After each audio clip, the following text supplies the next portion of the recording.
Hi ಸ್ನೇಹಿತರೆ, ನಮಸ್ಕಾರ. ನಾನು ನಿಮ್ಮ ಶಿವರಾಜ. ಇವತ್ತಿನ ಒಂದು ವಿಡಿಯೋದಲ್ಲಿ ಏನು ಹೇಳೋಕ್ಕೆ ಇಷ್ಟಪಡ್ತೀನಪ್ಪ ಅಂತ ಹೇಳಿದ್ರೆ, ಜಾಯಿಂಟ್ ಡಿಕ್ಲರೇಷನ್ ಫಾರಮ್ ಸಬ್ಮಿಟ್ ಮಾಡೋದು ಯಾವ ಥರ ಆನ್ಲೈನಲ್ಲಿ ಅಂತೇಳಿ ಮೆಂಬರ್ ಪೋರ್ಟಲಲ್ಲಿ ಲಾಗಿನ್ ಆಗಿಬಿಟ್ಟು ಜಾಯಿಂಟ್ ಡಿಕ್ಲರೇಷನ್ ಫಾರಮ್ಮು ಏನಾದರೂ ಕರೆಕ್ಷನ್ಸ್ ಇದ್ದರೆ ಯಾವ ಥರ ಸಬ್ಮಿಟ್ ಮಾಡೋದು ಅಂತೇಳಿ ಇವತ್ತಿನ ಒಂದು ವಿಡಿಯೋದಲ್ಲಿ ತಿಳಿಸ್ಕೊಡ್ತೀನಿ ಸ್ನೇಹಿತರೆ. ನನ್ನ ಚಾನಲ್ನ ಇನ್ನೂ ಯಾರು ಸಬ್ಸ್ಕ್ರೈಬ್ ಮಾಡಿಲ್ಲ ಆದಷ್ಟು ಬೇಗನೆ ಸಬ್ಸ್ಕ್ರೈಬ್ ಮಾಡಿ, ಹಾಗೆ ಬೆಲ್ ಐಕನ್ ಮೇಲೆ ಕ್ಲಿಕ್ ಮಾಡ್ಕೊಳ್ಳಿ ಸ್ನೇಹಿತರೆ. ನಾನು ಮಾಡುವಂಥ ಪ್ರತಿಯೊಂದು ನಿಮಗೆ ನೋಟಿಫಿಕೇಷನಲ್ಲಿ ಬರುತ್ತೆ ಸ್ನೇಹಿತರೆ. ಓಕೆ, ಈಗ ನಾನು ಮೆಂಬರ್ ಹೋಮ್ಗೆ ಲಾಗಿನ್ ಆಗ್ತಾ ಇದ್ದೀನಿ ಸ್ನೇಹಿತರೆ. ಓಕೆ, ಇಲ್ಲಿ ನಿಮಗೆ ಗೂಗಲಲ್ಲಿ ಮೆಂಬರ್ ಹೋಮ್ ಅಂತ ಕೊಡಬೇಕಾಗತ್ತೆ. ಸೊ ಈ ಲಿಂಕ್ನ ಕೂಡ ನಾನು ಡೈರೆಕ್ಟಾಗಿ ಡಿಸ್ಕ್ರಿಪ್ಷನ್ ಲಿಂಕ್ನ ಕೊಟ್ಟಿರ್ತೀನಿ. ಅದರ ಮೇಲೆ ಕ್ಲಿಕ್ ಮಾಡ್ಕೊಂಡಾಗ ನೀವು ಮೆಂಬರ್ ಪೋರ್ಟಲ್ಗೆ ಡೈರೆಕ್ಟಾಗಿ ಬರ್ಬೋದು ಸ್ನೇಹಿತರೆ. ಓಕೆ, ಈಗ ನಾನು ಇಲ್ಲಿ ಯು ಎನ್ ನಂಬರ್ನ ಎಂಟ್ರಿ ಮಾಡ್ಕೊಳ್ತಾ ಇದ್ದೀನಿ ಸ್ನೇಹಿತರೆ. ನೀವು ಕೂಡ ನಿಮ್ಮ ಒಂದು ಯು ಎನ್ ನಂಬರು ಹಾಗೆ ಪಾಸ್ವರ್ಡ್ನ ಕೂಡ ಎಂಟ್ರಿ ಮಾಡ್ಕೊಳ್ಳಿ ಸ್ನೇಹಿತರೆ. ಓಕೆನಾ, ಇದ್ರ ಬಗ್ಗೆ ನಾನು ಆಲ್ರೆಡಿ ಇನ್ಕಂಪ್ಲೀಟ್ ಆಗಿರುವ ಒಂದು ವಿಡಿಯೋ ಅಪ್ಲೋಡ್ ಮಾಡಿದ್ದೆ. ಸೊ ಇವತ್ತು ಕಂಪ್ಲೀಟ್ ಮಾಡೋದು ಥರ ಅಪ್ಲೋಡ್ ಮಾಡ್ತಾ ಇದ್ದೀನಿ ಸ್ನೇಹಿತರೆ. ಓಕೆ, ಈಗ ಸೈನ್ ಇನ್ ಅಂತ ಕೊಡ್ಕೊಳ್ತಿದ್ದೀನಿ. ಓಕೆನಾ, ಸೈನ್ ಇನ್ ಮೇಲೆ ಕ್ಲಿಕ್ ಮಾಡ್ಕೊಂಡಾಗ ನಿಮಗೆ ಈ ಥರ ಓಪನ್ ಆಗ್ಬೋದು, ನೋಡ್ಬೋದು. ಓಕೆ, ಇಲ್ಲಿ ನೋಡ್ಬೋದು ಲಾಗಿನ್ ಸೆಕೆಂಡ್ ಫ್ಯಾಕ್ಟರ್ ಅಥೆಂಟಿಫಿಕೇಷನ್ ಕೋಡು ನಿಮ್ಮ ಒಂದು ಮೊಬೈಲ್ ನಂಬರ್ಗೆ OTP ಬರುತ್ತೆ. ಓಕೆ, ಅದನ್ನು ಎಂಟ್ರಿ ಮಾಡ್ಕೊಳ್ಬೇಕಾಗುತ್ತೆ. ನೆಕ್ಸ್ಟ್ ಕ್ಯಾಪ್ಚರ್ ಕೋಡ್ನ ಎಂಟ್ರಿ ಮಾಡ್ಕೊಳ್ಬೇಕಾಗುತ್ತೆ ಸ್ನೇಹಿತರೆ. ಓಕೆ, ಕ್ಯಾಪ್ಚರ್ ಕೋಡ್ ಎಂಟ್ರಿ ಮಾಡಿಬಿಟ್ಟು ಸಬ್ಮಿಟ್ ಅಂತ ಇದೆಯಲ್ಲ, ಸೊ ಅದರ ಮೇಲೆ ಕ್ಲಿಕ್ ಮಾಡ್ಕೊಳ್ಳಿ ಸ್ನೇಹಿತರೆ. ಓಕೆ, ಸಬ್ಮಿಟ್ ಅಂತ ಕೊಟ್ಟಾಗ ನಿಮಗೆ ಮೆಂಬರ್ ಹೋಮ್ ಪೇಜ್ಗೆ ಸಕ್ಸಸ್ಫುಲಿಯಾಗಿ ಲಾಗಿನ್ ಆಗ್ತೀರಾ. ಇಲ್ಲಿ ನೋಡ್ತಾ ಇರ್ಬೋದು, ಲೋಡಿಂಗ್ ಆಗ್ತಾ ಇದೆ ಸ್ನೇಹಿತರೆ. ಓಕೆ, ಇಲ್ಲಿ ಸಬ್ಮಿಟ್ ಆಗಿದೆ. ನೆಕ್ಸ್ಟ್ ಲಾಗಿನ್ ಲೇಟರ್ ಅಂತ ಕೊಡಿ ಸ್ನೇಹಿತರೆ. ಇಲ್ಲಿ ಮೇಲ್ಗಡೆ ಮ್ಯಾನೇಜ್ ಅಂತಿದೆ. ಮೇಲ್ಗಡೆ ಮ್ಯಾನೇಜಲ್ಲಿ ಆಪ್ಷನ್ನಲ್ಲಿ ಜಾಯಿಂಟ್ ಡಿಕ್ಲರೇಷನ್ ಅಂತಿದೆ. ಸೊ ಅದರ ಮೇಲೆ ಕ್ಲಿಕ್ ಮಾಡ್ಕೊಳ್ಳಿ. ಓಕೆ, ಕ್ಲಿಕ್ ಮಾಡ್ಕೊಂಡಾಗ ನಿಮಗೆ ಈ ಥರ ಓಪನ್ ಲೋಡಿಂಗ್ ಆಗ್ತಾಯಿದೆ. ಓಕೆ, ಇಲ್ಲಿ ನೋಡ್ಬೋದು ಜಾಯಿಂಟ್ ಡಿಕ್ಲರೇಷನ್ ಸೆಲೆಕ್ಟ್ ಮೆಂಬರ್ಸ್ ಅಂತ ಐಡಿ ಬರುತ್ತೆ. ಸೊ ಮೆಂಬರ್ ಐಡಿ ಕ್ಲಿಕ್ ಮಾಡ್ಕೊಂಡು ಗೆಟ್ ಡೀಟೇಲ್ಸ್ ಅಂತ ಬರುತ್ತೆ. ಓಕೆ, ಅದ್ರ ಮೇಲೆ ಕ್ಲಿಕ್ ಮಾಡ್ಕೊಳ್ಳಿ.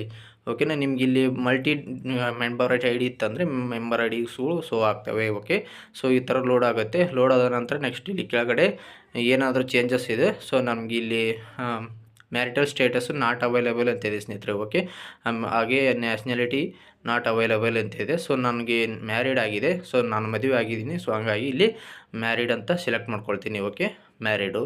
ಓಕೆ, ಅದನ್ನು ಸೆಲೆಕ್ಟ್ ಮಾಡ್ಕೊಳ್ತೀನಿ. ಆಮೇಲೆ ನ್ಯಾಷನಾಲಿಟಿ ನಾಟ್ ಅವೈಲೇಬಲ್ ಅಂತಿದೆ. ಸೊ ಇಂಡಿಯನ್ ಅಂತಿದೆ. ಸೊ ಇಂಡಿಯನ್ನ ನಾನು ಕ್ಲಿಕ್ ಮಾಡ್ಕೊಳ್ತಾ ಇದ್ದೀನಿ ಸ್ನೇಹಿತರೆ. ಓಕೆ, ನೆಕ್ಸ್ಟ್ ಸ್ಕ್ರಾಲ್ ಡೌನ್ ಮಾಡಿಬಿಟ್ಟು ನಿಮಗೆ ಇದೇ ಥರ ನಮಗೆ ಇದು ಅವಶ್ಯಕತೆ ಇಲ್ಲ. ಸೊ ಟಿಕ್ ಮಾಡಿಕೊಂಡು ಪ್ರೊಸೀಡ್ ಅಂತ ಇದೆಯಲ್ಲ, ಸೊ ಅದ್ರ ಮೇಲೆ ಕ್ಲಿಕ್ ಮಾಡ್ಕೊಳ್ಳಿ ಸ್ನೇಹಿತರೆ. ಓಕೆ, ನೀವು ಕೂಡ ನಿಮ್ಗೆ ಏನಾದರೂ ಚೇಂಜಸ್ ಇತ್ತಂದರೆ ನೀವು ಸೆಲೆಕ್ಟ್ ಮಾಡ್ಕೊಳ್ಳಿ ಸ್ನೇಹಿತರೆ. ಓಕೆ, ನನಗಿರೋದು ಮ್ಯಾರಿಟಲ್ ಸ್ಟೇಟಸ್ಸು ಹಾಗೆ ನ್ಯಾಷನಾಲಿಟಿ ಅಂತೇಳಿ. So okay, preview details changes. Okay, entity marital status nationality ಸಿಸ್ಟಮಲ್ಲಿ ಅದರ PF ರೆಕಾರ್ಡ್ಸ್ನಲ್ಲಿ ಇವಾಗ ನಾಟ್ ಅವೈಲೇಬಲ್ ಇದೆ. ಸೊ ನಾನು ಚೇಂಜಸ್ ಮಾಡೋಕ್ಕೆ ರಿಕ್ವೆಸ್ಟ್ ಆಗ್ತಾಯಿದ್ದೀನಿ, ಮ್ಯಾರಿಡ್ ಇಂಡಿಯನ್ ಅಂತೇಳ್ಬಿಟ್ಟು. ಓಕೆ, ನಾನು ಅಗ್ರಿ ಅಂತೇಳಿ ಟಿಕ್ ಮಾಡ್ಕೊಳ್ಬೇಕಾಗತ್ತೆ. ಇಲ್ಲಿ ನಿಮಗೆ PF ನಂಬರು, ಮೆಂಬರ್ ಐಡಿ ಹಾಗೆ ಕಂಪನಿ ಹೆಸರು ತೋರಿಸುತ್ತೆ. ಇವೆರಡನ್ನ ಟಿಕ್ ಮಾಡಿಕೊಂಡು ಗೆಟ್ OTP ಮೇಲೆ ಕ್ಲಿಕ್ ಮಾಡ್ಕೊಳ್ಳಿ ಸ್ನೇಹಿತರೆ. ಕ್ಲಿಕ್ ಮಾಡ್ಕೊಂಡಾಗ ನಿಮ್ಮ ಒಂದು ಮೊಬೈಲ್ ನಂಬರ್ಗೆ OTP ಬರುತ್ತೆ ಸ್ನೇಹಿತರೆ. ಇಲ್ಲಿ ನೋಡ್ತಾ ಇರ್ಬೋದು, ಕೆಳಗಡೆ ಸ್ಕ್ರಾಲ್ ಡೌನ್ ಮಾಡ್ತೀನಿ ನೋಡಿ ಸ್ನೇಹಿತರೆ. ಇಲ್ಲಿ OTP has been send to registered mobile number ಅಂತ ಬರುತ್ತೆ. ನೆಕ್ಸ್ಟ್ ನಿಮಗೆ ಅದು OTP ಬರುತ್ತೆ. ಅದು ಕೇವಲ 5 ನಿಮಿಷ ಇರುತ್ತೆ ಸ್ನೇಹಿತರೆ. ಓಕೆ, ನೆಕ್ಸ್ಟ್ ಮೇಲೆ ಕ್ಯಾಪ್ಚರ್ ಕೋಡ್ ಇದೆಯಲ್ಲ, ಅದನ್ನು ಎಂಟ್ರಿ ಮಾಡ್ಕೊಳ್ಬೇಕಾಗುತ್ತೆ ಸ್ನೇಹಿತರೆ. ಓಕೆ, ಸಬ್ಮಿಟ್ ಮಾಡಬೇಕಾಗತ್ತೆ. ಕ್ಯಾಪ್ಚರ್ ಕೋಡ್ ಎಂಟ್ರಿ ಮಾಡಿಬಿಟ್ಟು ಸಬ್ಮಿಟ್ ಕ್ಲಿಕ್ ಮಾಡ್ಕೊಂಡಾಗ ಇಲ್ಲಿ ನೋಡ್ತಾ ಇರ್ಬೋದು ಲೋಡಿಂಗ್ ಆಗ್ತಾಯಿದೆ ಸ್ನೇಹಿತರೆ. ಓಕೆ, ನೋಡ್ಬೋದು ಚೇಂಜಸ್ ರಿಕ್ವೆಸ್ಟೆಡ್ ಸೇವ್ಡ್ ಸಕ್ಸಸ್ಫುಲಿ ಅಂತ ಬರುತ್ತೆ ಸ್ನೇಹಿತರೆ. ಇಲ್ಲಿ ನಿಮಗೆ ಸ್ಕ್ರಾಲ್ ಡೌನ್ ಮಾಡ್ತೀನಿ ನೋಡಿ ಸ್ನೇಹಿತರೆ. ಇಲ್ಲಿ ಅಪ್ಡೇಟ್ ಡೀಟೇಲ್ಸ್ ಪೆಂಡಿಂಗ್ ರಿಕ್ವೆಸ್ಟ್ ಅಂತ ಬರುತ್ತೆ. ಸೊ ಇಲ್ಲಿ ನಿಮಗೆ ಮೆಂಬರ್ ಐಡಿ ರೆಫರೆನ್ಸ್ ಬರುತ್ತೆ, ಅದಂತರ ಎಸ್ಟಾಬ್ಲಿಷ್ಮೆಂಟ್ ನೇಮು. ಓಕೆ, ಆಮೇಲೆ ನ್ಯಾಷನಾಲಿಟಿ ಸ್ಟೇಟಸ್ಸು, ಆಮೇಲೆ entity not available, changes request red ಮಾರ್ಕಲ್ಲಿ ಬಂದಿದೆ, ಇಂಡಿಯನ್ ಮ್ಯಾರಿಡು.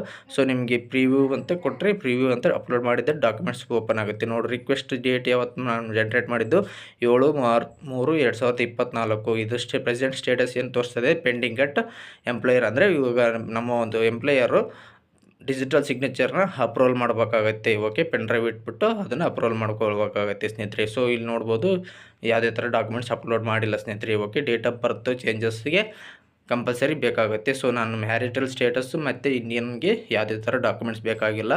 ಸೊ ನೋಡಿದ್ರಲ್ಲ ಸ್ನೇಹಿತರೆ, ಇವತ್ತಿನ ಒಂದು ವಿಡಿಯೋದಲ್ಲಿ ಆನ್ಲೈನಲ್ಲಿ ಜಾಯಿಂಟ್ ಡಿಕ್ಲರೇಷನ್ನ ಫಿಲಪ್ ಮಾಡಿಬಿಟ್ಟು ಸಬ್ಮಿಟ್ ಮಾಡೋದು ಯಾವ ಥರ ಅಂತ ತಿಳ್ಕೊಂಡ್ರಲ್ಲ ಸ್ನೇಹಿತರೆ. ಈ ಒಂದು ವಿಡಿಯೋನ ಎಲ್ಲರಿಗೂ ಶೇರ್ ಮಾಡಿ. ಇನ್ನೂ ಹೆಚ್ಚಿನ ವಿಡಿಯೋಗಳಿಗಾಗಿ ನನ್ನ ಚಾನಲ್ನ ಸಬ್ಸ್ಕ್ರೈಬ್ ಮಾಡಿ ಸ್ನೇಹಿತರೆ. ಓಕೆನಾ, ಇನ್ನು ನಾನು next date of birth changes ಇದ್ದೇ ಆದರೆ, ನೇಮ್ ಚೇಂಜಸ್ ಇರೋದಾದರೆ, ಇಲ್ಲ date of leaving, date of joining, ಅದನ್ನು ಚೇಂಜಸ್ ಮಾಡೋದು ಯಾವ ಥರ ಅಂತೇಳಿ ನಾನು ನೆಕ್ಸ್ಟ್ ವೀಡಿಯೋದಲ್ಲಿ ತಿಳಿಸ್ಕೊಡ್ತೀನಿ ಸ್ನೇಹಿತರೆ. ಈ ಒಂದು ಚಾನಲ್ನ ಸಬ್ಸ್ಕ್ರೈಬ್ ಮಾಡಿ ಸ್ನೇಹಿತರೆ. ತುಂಬ ಧನ್ಯವಾದಗಳು.